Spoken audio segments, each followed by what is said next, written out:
नमस्कार, मैं आकांक्षा the voice TV से। आज हम बात करेंगे एसपीजी से और ये जानकारी लेंगे उनसे। सर, मेरा आपसे एक प्रश्न है कि जैसे ही ड्रिंक और ड्राइविंग की चेकिंग होती है, क्या उसी प्रकार जैसे लोग सस्ता नशा करके, सूखा नशा करके घूम रहे हैं, क्या उनकी भी चेकिंग होती है?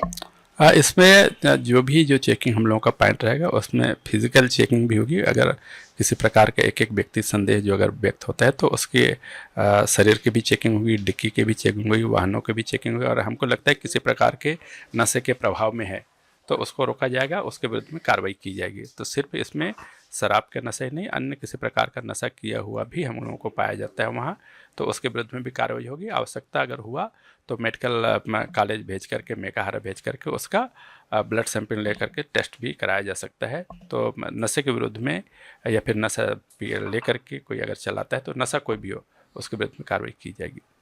नए वर्ष के उपलक्ष्य में पुलिस वालों की क्या तैयारी की गई है?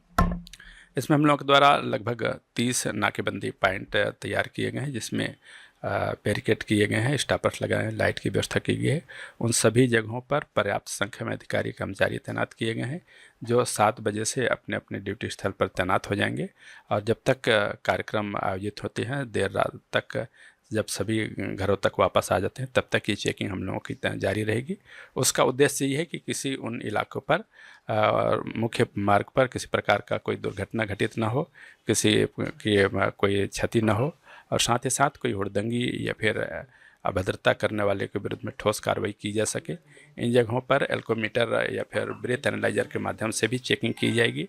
और उसमें अगर नशे की हालत में पाया जाता है तो उसकी गाड़ियां भी जब्त की जाएगी, उनको भी हिरासत में लिया जा सकता है।